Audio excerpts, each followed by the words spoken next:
Welcome to that 80s show, and if your favorite 80s band is Black, is everything coming up roses for you? Yo, I was scared where that was going. I have to be honest. You know, I was nervous there for a second. Hello, Dori. How are you? A few weeks ago, you had that fantastic list that kind of documented, your personality based on your favorite 80s band. And I wanted to refer to it this morning, and I realized that I didn't have it on hand. So I was just like, I was listening to the band Black. There was an 80s band called Black with the hit song, Everything's Coming Up Roses. What else did they do? They had two songs. The Sweetest Smile. The Sweetest Smile, which is my favorite song of theirs. You know what? It's very dark. Is it? For a band that has got quite a macabre name, Black, and then Everything's Coming Up Roses and The Sweetest Smile, you go, well, these guys are the best. Like, lovely, fun, poppy, but no. So, yeah. They literally encapsulated the angst of the 80s and the gothiness, without being a gothic band as such. I don't know. Just I'm looking at their vibe. album cover. I'm looking at their one album cover. Yeah, there is definitely a dark trench coat there, which, say what you will. Say what you will of that. I don't know if we can say they and band, because as far as I knew, it was always just Colin Verncombe. Like, he was Black. Like, it was him. People played I suppose, instruments? I assume they did. I don't know. I've always just thought of him as Black. Okay. Shame he passed on a few years ago. Yes. He's no longer with us. Oh, shame. I think he got caught up in the great cull of 80s artists of 2016. There was a lot dropped that year. What happened? Mm-hmm. What happened? In everything. Everyone died. Everyone died that year. That was the year Satan. Including our dear George Michael. That's the year Satan came and said, I'm cashing those souls. You guys sold your souls in the 80s. You thought it was all fun and cocaine. I'm coming for you. You didn't read the fine print. 2016, I'm coming. Yeah. No. But Dori, so myself and the Germans have something in common, right? Oh, now that's loaded. Blonde. Okay, I mean, you were blonde at one point. You are now bald, but blonde? That's the thing, right? Because, listen, my name got very exotic sounding name, Paulo. But if you had to see me... we expect a very hairy, dark-haired, mustachioed man with that name. There is dark hair, hairy, not on the head. So I've never... Not on the head. I've never had dark hair. I'm fair. I got light eyes. Who knows? You're like a Nordic Portuguese. Very Nordic. So we actually did. So there was one school of thought that said, the original Portuguese were actually not dark. They were actually probably the nobility were probably redhead, right? The noblemen, right? So I thought, well, obviously I'm descended from nobility. No, but as it turns out, my family was from mainland Portugal, but my family is from Madeira, which was a stopover point from England. So a lot of English sailors and a lot of English would go live in Madeira to now restock the boat. So I'm probably more British than I am noble. But who knows? Maybe, whatever. Anyway. Well, you could find out. Yeah, it feels like work though. I want to do some of those things that they have in America where you spit in a thing and you send in an envelope and they tell you where you're from. Yes. Yeah. Yes. Yeah. So that's what I want to do. Well, I want to do it too. I mean, I know in theory what my heritage is, but I'm sure there's some surprises in there. Oh, that'd be sorry. I mean, what if we're related to George Michael? That's my only thing about going. If I do have British heritage, can we draw a line to George Michael? But he's got Cypriot heritage. Yes, I think he's way more Greek, on the Greek side. Yeah. Anyway, what do you have in common with the Germans? So what do I have in common with the Germans? Getting back to your original question. Okay. Both myself and the Germans love Italo-Disco. Now, 84 million people plus me. Can't be wrong, Dori, right? There's some of it I like. I don't hate it. Okay. Not all of it. Let me tell you the story. Maybe I can change your mind, right? So a musician in Germany more recently. In the past couple of years, he's got a German father, Italian mother, and he sets up a band called the Grucci Gang, right? And they cover German songs from the 80s and then start making their own music, but all of it very Italo-Disco inspired. And they start charting. They hit on the hit parade. Popular songs. People are loving this like revival of Italo-Disco. Now, this stuff's not like, it started out as like quite Italo-Disco sounding, and then they've kind of like taken the vibe of it and put in a modern twist, whatever. This now starts like a whole trend of bands, Bavarian Italo pop bands. Other ones, guy called Roy Bianco and the Abruzzanti. That name's familiar. Yeah, Roy Bianco yes. and the Abruzzanti boys. Okay.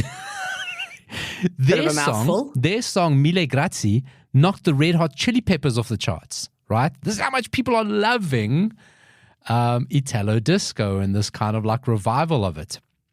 There is then they start talking about there's a bit of a thing of Italy and the love of Italian culture within Germany and in Berlin, which like Berlin is like one of the coolest cities in the world, right? Like if something's cool, it's in Berlin. And there is like a bit of an 80s vibe going on. Say if you walk around Berlin, you're seeing really cool hip Germans wearing like T-shirts, really 80s color scheme tote bags, tennis socks, T-shirts with like 80s looking phrase like Amore on it. And there's just like a whole vibe about Italy within Germany. And this is now? This is presently. Now. This is recent. Okay. So this article from The Guardian, I'm going to put it that 80 Show essay Facebook page, because this is not my opinion. This is from The Guardian. And I'm kind of like giving you a broad scope here of the story, right? So they start going, okay, but what is it? Why do Germans love Italo-Disco? So it goes back like ages and ages back. Now, pop music, modern pop music is derived from Schlager music, right? Now, if you don't know what... Say that again? Schlager music, right? Now... Is that what you call a lager when you've had too many of them? Dori, yes, indeed. But Schlager is traditional German, Austrian, that part of the world type music with the accordion, and I wouldn't go as far as to say Oompa type music, but that type of sound, right? Now, I see it. I see the accordion. I see the Germans. You know what I'm talking about? That you go to like a German beer fest or a German restaurant. That's the kind of traditional German music that you think of. Now, when ABBA started making music, they based a lot of their musical structure on Schlager, right? Taking that, adding modern instruments, modern for the 70s instruments to it. And there's a direct line, and this is, don't at me because this is a true story on Netflix. There's a documentary series called Pop, and you want to go and watch the one about Swedish producers. And there's a line. I watched that. Oh, it's fantastic, it's right? Good. And what they track is from ABBA right through to the most modern pop song. Every main producer has been Swedish or Swedish inspired, and they all take that derived from Schlager music that ABBA started kind of modernizing, making contemporary, and setting like basically the modern pop music sound. Don't at me, it's true. It's a whole thing, right? And then what you have is kind of like that influence added to Motown, and you have what music sounds like today. So this kind of like flows through, and Germans go, well, we actually like Italo-Disco because it has got this pop sound that is based in Schlager, which is our heritage, right? Now, in Italy, in Germany, the kind of like idealistic life that you strive for is very Italo-centric. So the lakes, the lifestyle, it's not to say that Germans love or want to be Italians, but it's that for them, La Dolce Vita is kind of the ideal. You know, idyllic, Aperol spritz, eating pizza and eating fine foods. Yeah, maybe it's like more summery, more sunny. That's it. More. That's it. I don't know. That's it. You know, chilled, I guess. That's Germans what they're into. do not have a reputation for being chilled. No, but they want to. Unless you talk about the weather. Exactly. But you're very chilled, and their beers. So they aspire to that, right? So comes now all this is kind of a byproduct of lockdown because all these artists start popping up in 2020. And, people are stuck at home. When we get out of this, we're going on holiday. We want to go to Italy, so they think of this. Then suddenly you have this flood of music that is sounding like this heritage music that they all loved. And then more so to this is that kind of Germans don't have any past cultural music that they're proud of. Because I have to say 1920s now, I can't even say go back to the 20s. 1920s and 1930s, the most popular artists making music were Jewish, right? Oh, I thought you were going to say we're Nazis. Okay. No, but that's the follow-on, right? So the most popular artists in 1920s, 1930s are Jewish. Then any music that's kind of like, if they have any focus on music, because it was kind of like no fun stuff, we're trying to take over the world in a very evil way, is very pro-Nazi, or it's kind of anti-Nazi, but Germans are like, you know what, we don't even want that. Like we're not interested. So kind of like their cultural development kind of stopped very early. Like there's no history of music, art, it kind of like stops there. And then they go, we're not interested in that part of it. So they hark back to Schlager, but they go, that's really old. But then all this time was Italo-Disco happening, and they go, we like that. That's what we're into. Yes. And then all of it's wrapped up. I hear it. I believe you. All of it's wrapped up in, right.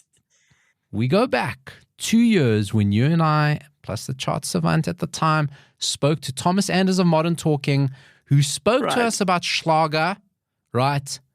And Modern Talking, despite being German, are one of the most Italo-Disco sounding bands ever. You go look for any Italo playlist, they are there. I mean, Thomas Anders, you look at him, you probably think first he's Italian before you think he's German, right? Absolutely. So the fact, basically everything I said, true or not true, do Modern Talking sound like Italo-Disco? Yes. Are they German? Yes. Fact story. Therefore, my theory is proven and we can move on. Therefore, my theory is proven. No, but listen, the Guardian article makes a lot more sense than I do. I've kind of summarized it. We're going to put that up on that. I kind of like that it's like a almost scientific exploration of the origin of a genre of music. I think that's pretty cool, actually. On that 80 show, we love movies. But before we get into this, I found an article that highlights the best international movie for every year of the 80s, right? So we usually talk about American movies, right? When you give movie recommendations, heyday of VHS. But there were movies being made all around the world. And I'm going to give you some of these movies, but I'm going to replace two of them, okay, with South African movies, right? There's no South African movies on this list, right? So these are the best international movies for every year of the 80s. In 1980, they do have a movie here called, I assume, Kagemusha from Japan. Okay. Right. It's Old Tale, The Prince and the Pauper, very traditional Japan.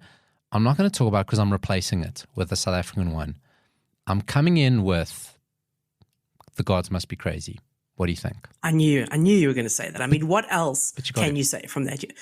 Classic. That should be on the list. I'm sorry. It should be. So it was internationally known. Yeah. It did get some acclaim. It did. Internationally. It did. People were like, do you guys find this funny though? Because it's kind of, we're Americans. We're super racist, but like this. Look, it has not stood the test of time. No. I freaking loved that movie as a kid. I was taken to see it on the big screen. I would have been, 6 years old. Loved it. It was a huge part of my childhood memories. Like, it was a very intrinsic part.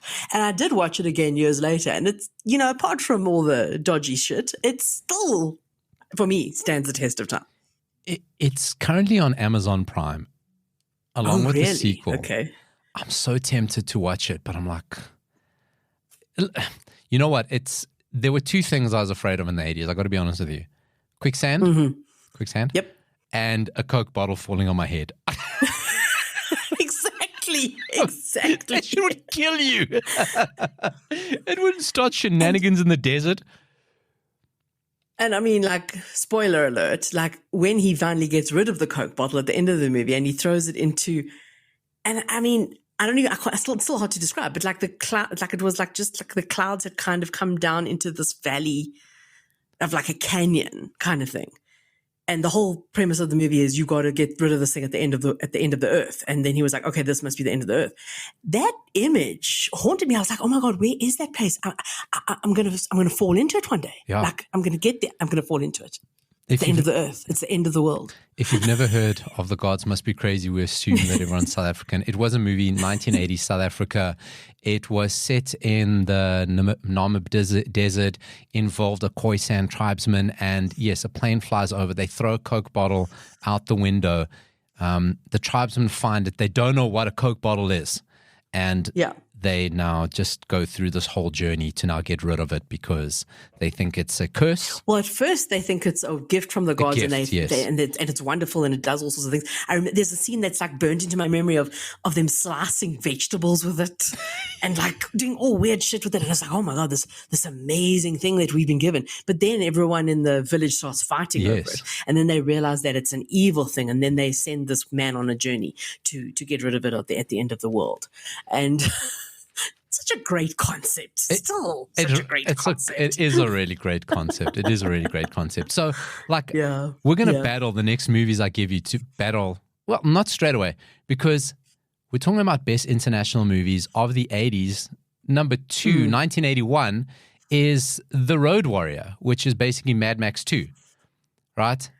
And, I mean, from my limited memory, Mad Max 2 was really good. It was the best of them, wasn't it? I think it was. So Mad Max 2, it's called Road Warrior, also known as Mad Max 2, made Australia the competitor of US action films. It's a sequel to Mad Max.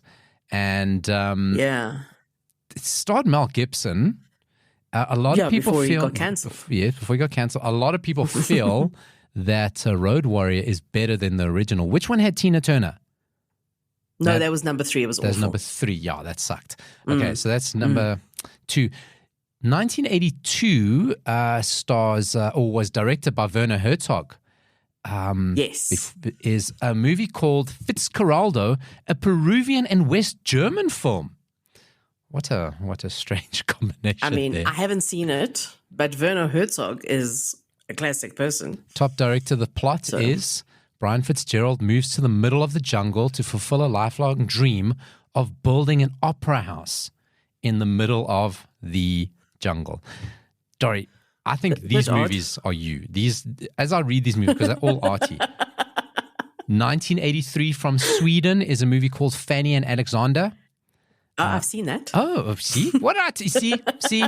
Do I know you or do I know you? Dude, I did a whole semester.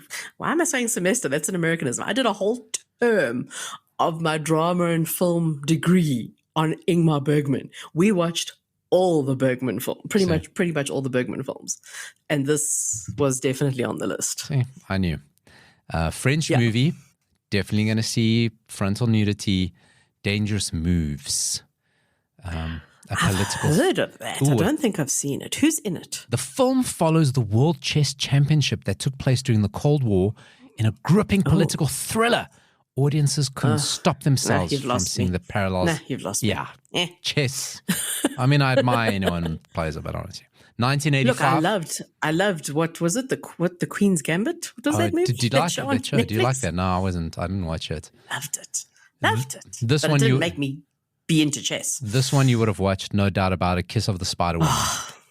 Dude, what a great film with an amazing cast. Yeah, that is a thing of beauty. That movie. I also saw that on the big screen. You want to talk about something here? So of course, 1985 or subsequently 87, 88, when this movie would have still been floating around.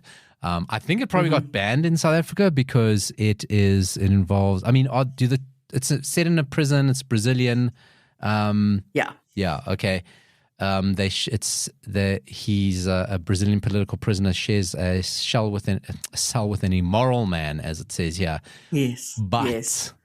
as a kid, I would have very excitedly wanted to watch this. 20 minutes in, no Spider Woman. So I'm being lied to. Yes, no, it's not that kind of Spider Woman. Not that Spider Woman. No. 1986, I'm going to replace again, but you're not going to like this one. Uh-oh. You're not going to like this one. I'm going to replace the 1986. It's a movie called Manon of the Spring. Never heard of it. No, it is Greek, right? Okay. No, it's a French film based on a Greek tragedy. That's very confusing. Okay. I'm going to replace it with Leon Schuster's You Must Be Joking. Oh, I knew you were going to say Leon Schuster. I just knew it. I knew it. When you said, I'm not going to be happy, I was like, there's only one thing you're going to say after that. Oh, boy. You know, there's a bit of a controversy happening worldwide round about now about Little Britain. If Little Britain upset you are not liking Leon Schuster at all. I'm trying to remember. Wait, why is Little Britain unfavorable? Was it the... Oh, there's a lot. There's a lot. I mean, there's a lot of blackface. The handicapped character. There's a handicapped character. There's a lot. There's a lot. So Little Britain is in the crosshairs. So how come, or maybe I missed it, but how come Monty Python never got cancelled? Because they certainly went further than Little Britain ever did. No, but did they ever do blackface? I think that's the line. I think, so... Little Britain didn't do blackface, did it? Am I missing something? I don't know. Listen, Monty Python was actually not offensive, really, because they were still a BBC show, which was very, no, you can't do that. I mean, I think the furthest Monty Python ever went was men dressing up as women. I mean, that's all I can really think of. I suppose they were more absurd. Yeah, I guess so, not so much with Little Britain. Little Britain's actually like satire. Yeah, which can upset people, whereas Monty Python was just absurd and surreal. I guess that's it. Leon Schuster, if you don't know, South African comedian, very famous. Like up until the Marvel movie came out, he still held the records for the most successful movies in South Africa. With a series of like hidden camera shows where he went after everybody, and I think he was an equal opportunity prankster. He was a prankster, kind of like what was it, Candid Camera vibes? Yes, but in a South African context. Yes, and hey, listen, I can't bear that kind of thing. I hate pranks. He just had a way of doing it. Listen, everyone has their opinion on it. It is what it is. But I'm replacing 1986 with Leon Schuster. 1987 is a movie from Norway. It's about Sami legend. His family is murdered, and he reaches out to the Pathfinders, who are these people that the movie is based after. It's this movie, talking about being cancelled, not very popular. It's in many films depicting natives. They are not shown in a positive light, or their history is erased. But Pathfinder's story is a celebration of native culture, which is why it was nominated for Best International Film at the Oscars. Oh, okay, so it wasn't cancelled. People loved this film because it puts... Sounds like my kind of movie. I've never heard of it, but it sounds like my kind of movie, I have to say. Dori, it is called Pathfinder. It is in the snow. You will love it. Next one from India, 1988, Salam, Bombay. I've heard of it, but I don't think I've seen it. But I have definitely heard of it. I'm telling you, it's a commentary on survival, community, and poverty. Dori, 1989, Lo que lo paso a Santiago. Wow. Okay, I don't know this one. It is from Puerto Rico. Puerto Rico, geez, that is even a stretch for you. Santiago is grieving the loss of his wife and meets a woman named Angelina. As Santiago deals with his grief, he and Angelina fall in love. The Love After Death movie is full of twists and turns that a romantic drama typically misses, and it looks like it's shot in black and white. So... Could we get more arty? I don't know. I don't know. Lo que le pasó a Santiago. Stay classy, Santiago. That's...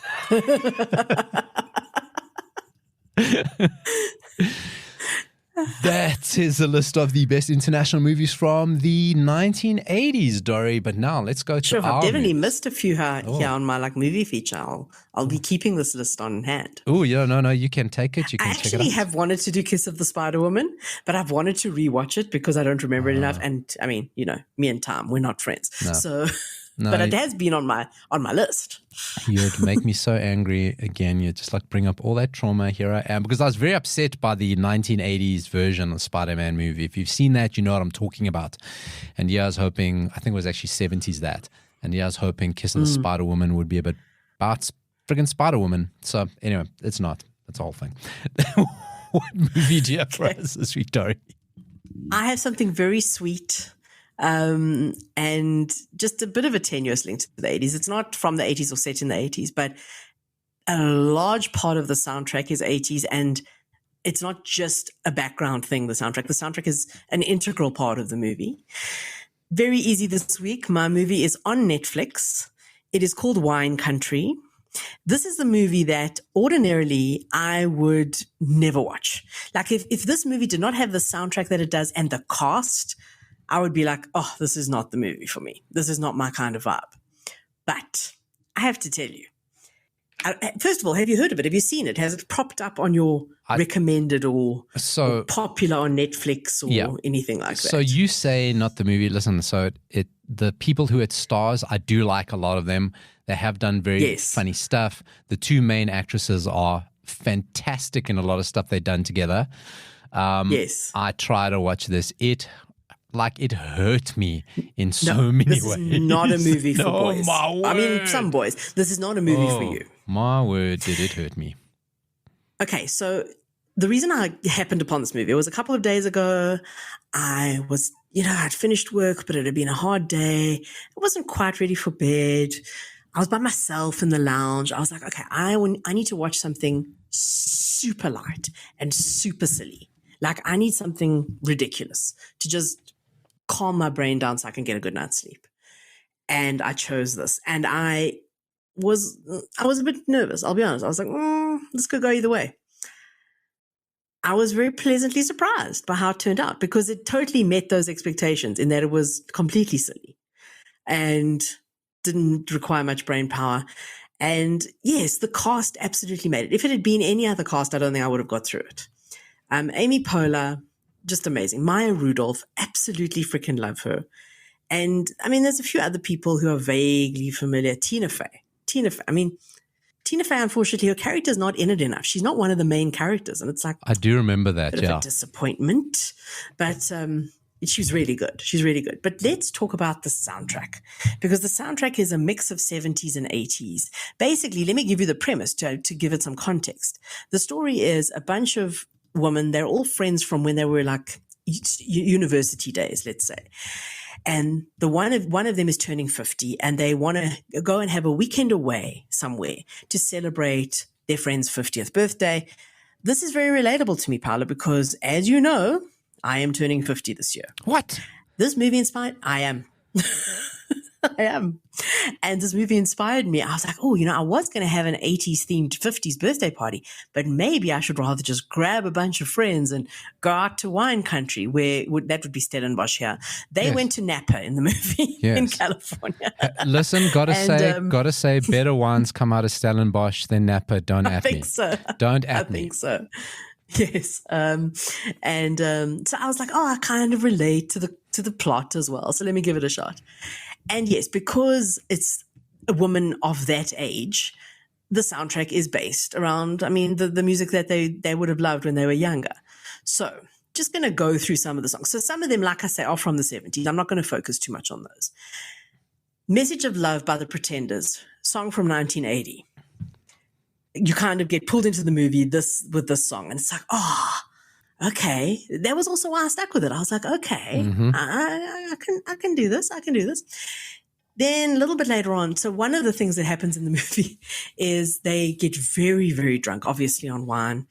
There is a suggestion of taking ecstasy. I don't think it does eventually happen. Anyway, no, I don't want to give too many spoilers. It's a fun film, probably it's more of a girly vibe, but at some point they're on this tour bus type thing where they're going around to various activities in the area.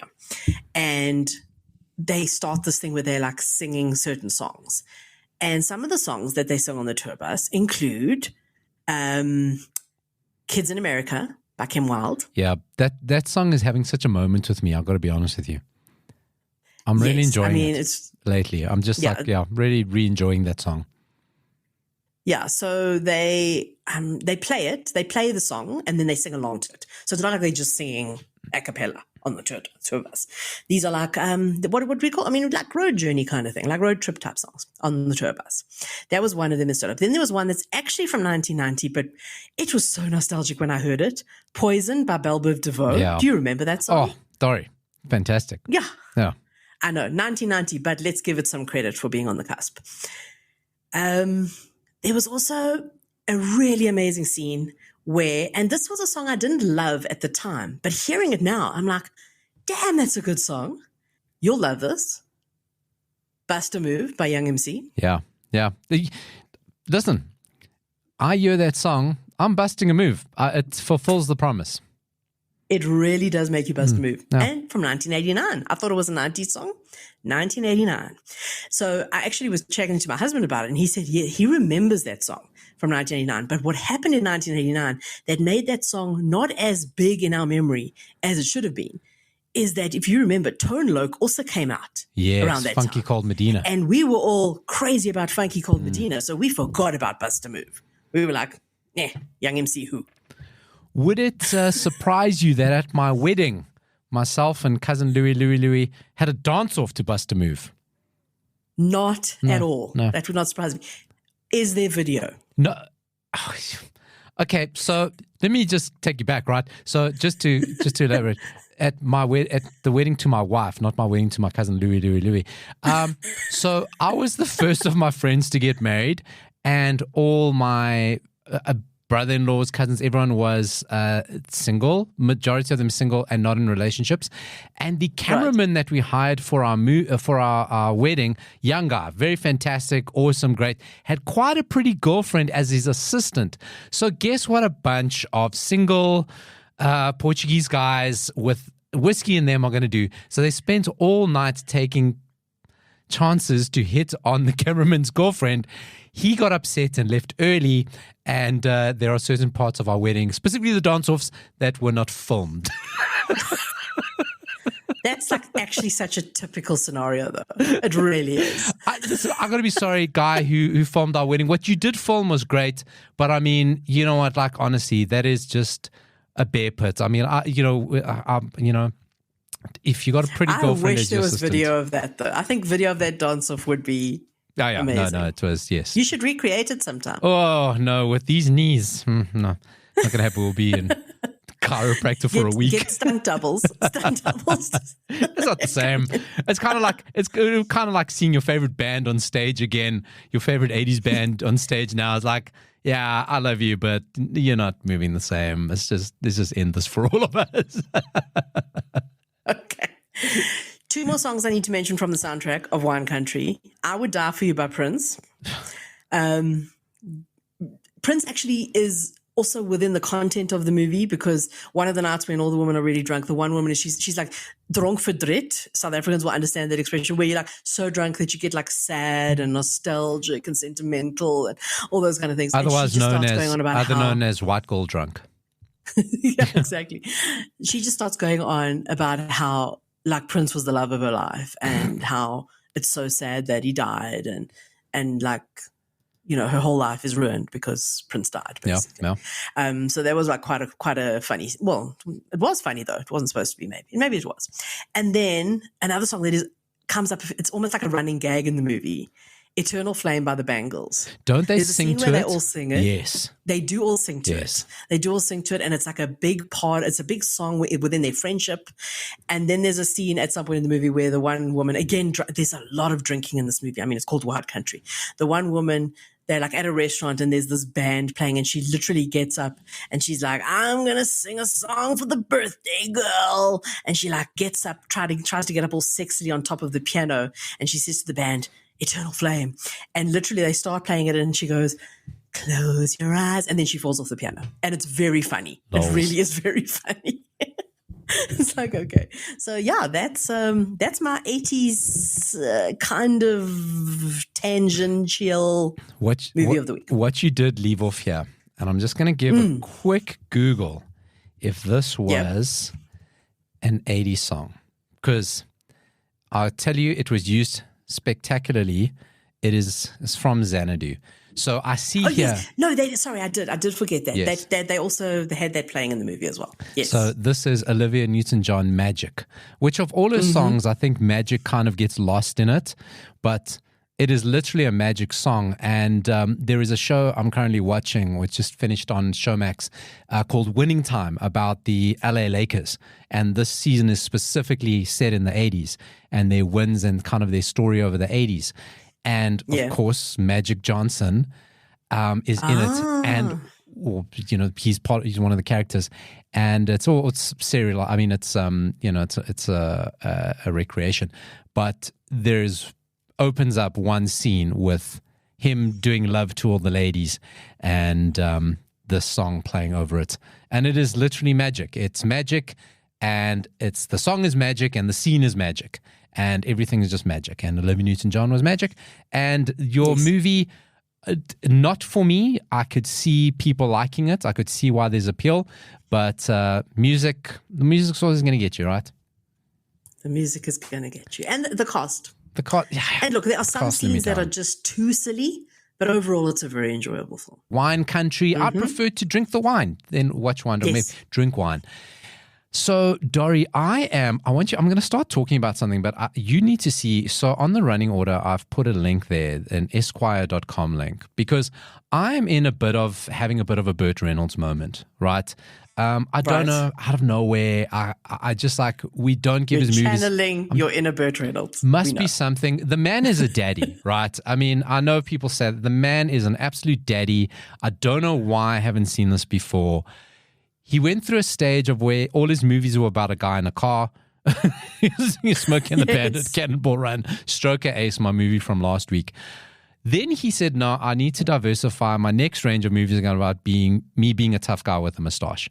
And the first one of these is the movie I'm going to recommend. But, I mean, Dori, I found this on esquire.com. It's going to go up at that 80 Show SA Facebook page of just the 40 sexiest photos of Burt Reynolds. Late 70s through the 80s, some of the stuff later on where he's just the man. I don't understand this. Like, if you do not find him sexy, whatever your sexual orientation is, this man is gorgeous, right? You're just going to give yourself a quick scroll through it when I'm going to tell you about this movie. I'm having a scroll. I'll be honest with you, he's not my type. Really? Just not does nothing for me. Dori, go to slide number 10 where he's wearing the leather blazer. Hold on, I'm struggling. Okay. The 1965 picture. Oh, yes. Which is in slide number 4. Yes. Oh, with the it doesn't look like him. No moustache. That's Burt Reynolds without a moustache. I don't like it. Smurf without a hat. No, I'm not into it. No, but I have to say, because he doesn't look like himself, it's like, oh, okay. Really? Okay. Really? Oh, no. I'm just like, the man needs a moustache. I'm going to take you to, there's Lonnie Anderson. Wait, I'm going to number 10. Yeah, number 10. Wow, number 7 it's 1990s, but it looks so 80s, number 7. Oh, yeah. Okay, hold on. We're getting Anyway, listen, he's very sexy. So I'm going to talk to you. The leather jacket is very pleather looking. No, that's definitely leather. That's straight off the cow. That's straight off the cow. So I'm going to talk to you about a movie that he made in 1986, right? It's a movie called Heat. Now, not to be confused with a movie that he did round about the same time with Clint Eastwood called City Heat. Not to be confused with the 1995 movie starring Robert De Niro called Heat. Not to be confused with the 2000s movie starring Melissa McCarthy and Sandra Bullock called Heat. This is the Burt Reynolds movie called Can we stop calling movies Heat? I know. And that's just the only ones I can think of. Come on. There's enough movies called Heat.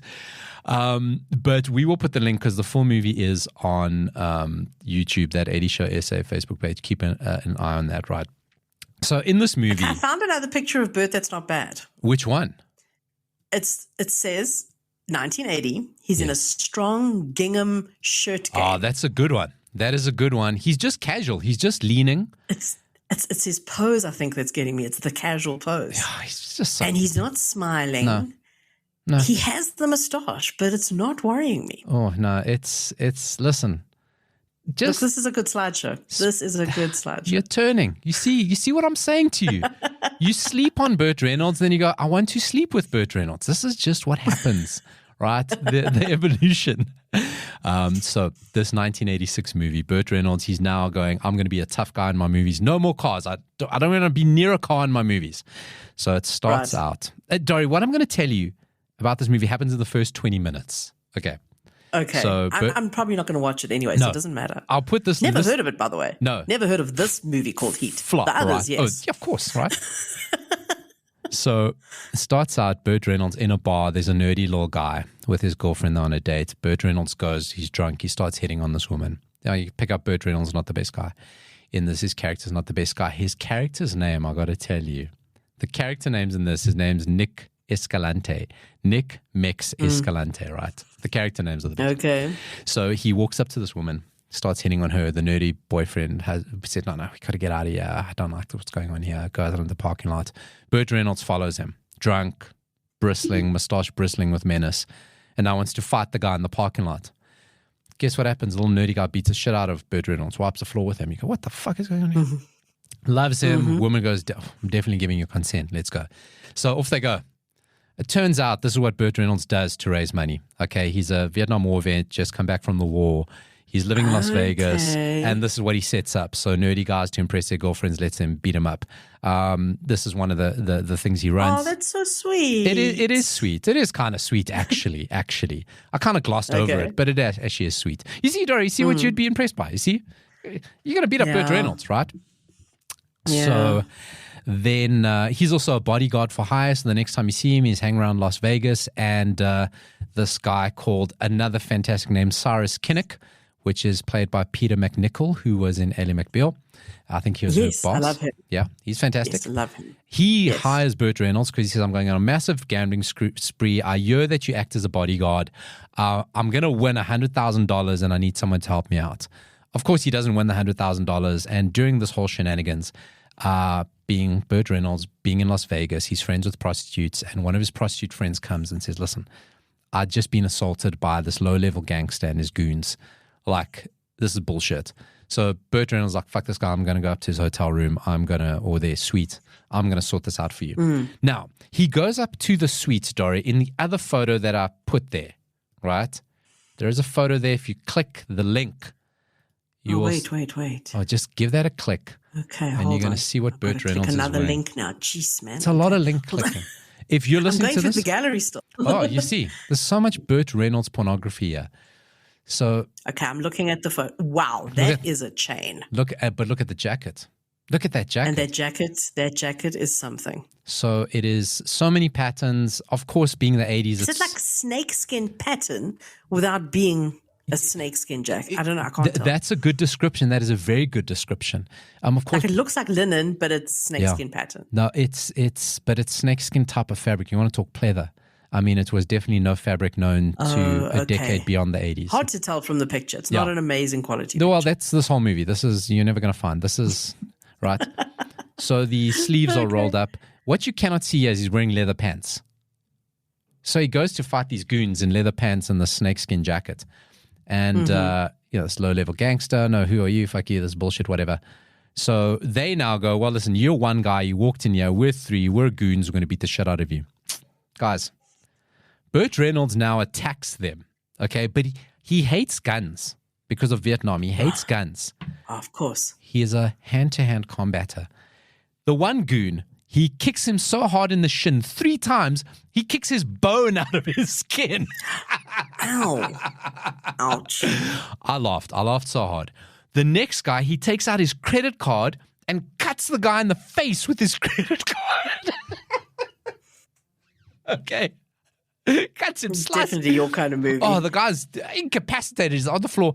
The third guy, that medallion that you mentioned earlier, he rips it off his chain and throws it at the third guy, knocking him prostrate to the ground. He's taken out 3 goons in 3 seconds, by kicking the bone out of one's shin, a credit card, and a medallion.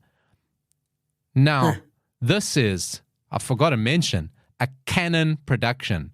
Canon Films made the best. If I saw the Canon Films logo in the 80s, I knew this movie's going to be fantastic. They made Masters of the Universe. They made Cobra. They made the best shit, right? They made this movie. So now, these guys, he ties him up, calls the prostitutes in. She comes in with garden shears. Goes to the main guy. She nips the tip. Or she clips the tip, Dori, and not of his toes. She clips the tip, right? So now they think the problem's over, and here's where the movie kicks in, because that guy was actually connected to a major mob boss, and now shenanigans ensue on that side, and the other side, the guy hired him to be a bodyguard, does win money, and there's a whole thing going on now. Now, what I told you just happened in the first 20 minutes. The rest of it feels like 3 different movies because the production was a mess. There were loads of different directors. Burt Reynolds knocked out one of the directors, which forced him to leave the movie. And you can see it. Parts of it are hilarious. Parts of it are super dark. Parts of it are so boring. But it is a case study in machismo.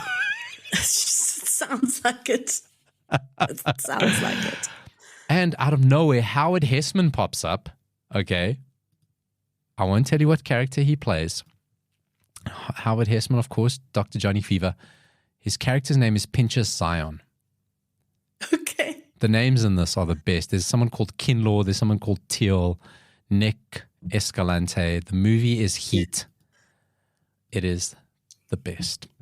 Didn't know it existed until this moment. No. But no. Well done. My God. Yeah, I'd like to give a special mention to slide number 20 See. on the slideshow of Burt Reynolds and John Voight in a swimming pool together, looking like a lovely couple. I've converted you. I've converted you to Burt Reynolds. It took one slideshow. He's still not my vibe, but this is a very cool picture of the two of them. I don't know. You'll get there. Okay, we will put the slideshow up on our Facebook page because you have to see it. If you are on the borderline with Burt Reynolds, right? So we've spoken a lot about movies. Let's talk about some documentaries that are coming up, right? I want to tell you about 3. So firstly, we spoke about this a while ago. The Milli Vanilli documentary is coming out the end of October. The trailer is out. What I hope, like you and I have like gone into the Milli Vanilli world. If you don't know the story, Milli Vanilli band comes out. They beautiful boys dancing, look great, can't sing. There was another band singing for them. They get bussed for lip syncing. Lives fall apart, right? To where one, eventually commits, takes his own life. Can you say it's related? Who knows? But not great for them. No. Surviving Rob is kind of having a moment because I think what's subsequently come out over the years is that they were the victims in this. They became the joke. Absolutely. 100%. The music industry behind them, everybody who did that did it to them. And I think that's what this documentary gets into, to go show you did it to more people. You just went and this is what you do. I mean, the guys who put them together, I didn't know this, did the same lip syncing with Boney M. I didn't know this. Oh, I didn't know that. Yeah, so this is what it uncovers in this documentary. They reveal that. Now, the Boney M could sing, but there was also like lip syncing to session musicians. But of course, Boney M could sing. Yes. So that documentary is coming out. You got to watch it. You got to find out the story of Milli Vanilli because they become a bit of a joke. But they were the victims in the whole thing. They were completely exploited. Where will we be able to watch this documentary? Do you know? It's coming out on Paramount, and I know a lot of Paramount. So if you have Paramount in your country, you'll find it. I know a lot of the Paramount content goes onto Showmax. So keep an eye on Showmax. So I will keep an eye. I will indeed. But as soon as we know where to watch it legally, we will let you know. And you know what? The great thing about Milli Vanilli is that they are still one of the most popular 80s bands despite this, despite it. Because for me, the real frauds are the real Milli Vanilli, the guys who came to come after this. That was Ambulance Chasing. That was Ambulance Chasing. They're in the documentary as well. Don't talk to me about those guys. Another documentary coming out called The Supermodels. Right now, more 90s, but why I do bring it up, because I got to link George Michael, is about Linda Evangelista, Cindy Crawford, Christy Turlington, Naomi Campbell, and they were just these supermodels. We created this impression in the 90s that they were all best friends. I think they were. We had this impression they all lived in one fantastic New York apartment together and hung around with George Michael. And that's how I want to believe it. And in your imagination, hung around topless. No, just like Slinky. Just Slinky. Doesn't have to be topless. Just, oh, come on. I'm a gentleman.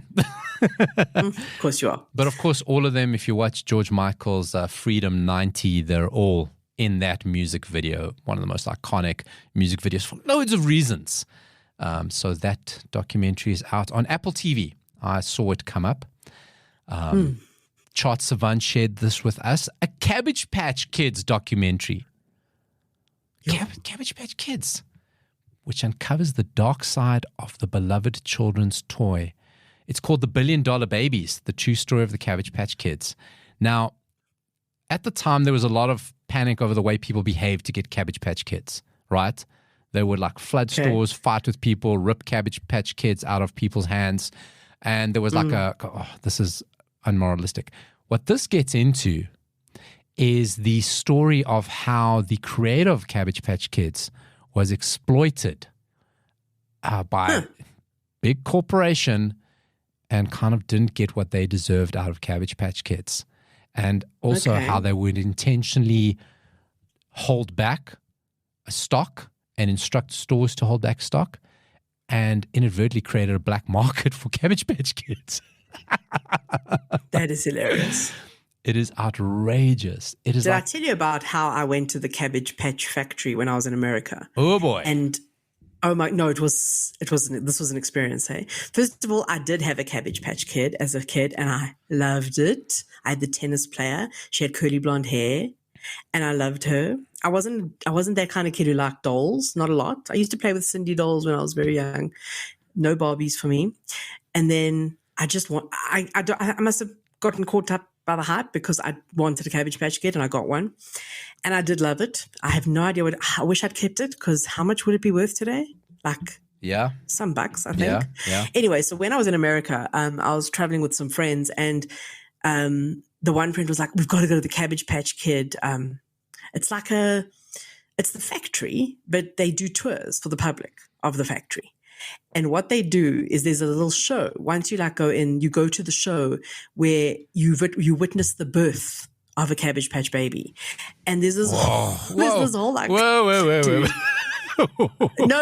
It's not what you think. Can I finish? Okay. Let me finish. Sorry. It's literally a cabbage patch. It's like a fake garden type thing. It's indoors, but it's like this fake garden with these huge cabbage leaves. And then they literally push a doll through the cabbage leaves and they go, this is the new baby. And then they give it a name and all sorts of weird shit. It was such a bizarre experience, but it was very enjoyable. How really weird is that? So weird. Oh, that is bonkers. Totally bonkers. Oh, man, that is so weird. Listen, Cabbage Patch Kids, it was a weird time. It was a weird time for everybody. So, listen, that documentary is coming out. Wait, hold on. Did you say that they're in the ground, these little leaves? Well, I mean, they're born out of a cabbage patch. That's the whole point, because... So that's what you looked at. You're not going to tell kids where babies really come from. So in the lore of the Cabbage Patch Kids, they are born from a cabbage patch, literally. Now they like the plants of the cabbage patch. Now a whole thing. You remember when Madonna released her NFTs? There was one where there was plants in her birth canal. Don't go there. Just don't do it. Oh, now I've got a mental image of a Cabbage Patch Kid coming out of Madonna. And it looks like Sean Penn. I'm going to look. I bet you there's a video of this somewhere on the internet. I'm going to find it. That is your homework for the week. This has been That 80 Show. Everything we've spoken about on the show today, you can find on That 80 Show SA Facebook page. I mean, listen, prime of place, maybe we'll pin it, is that Burt Reynolds slideshow.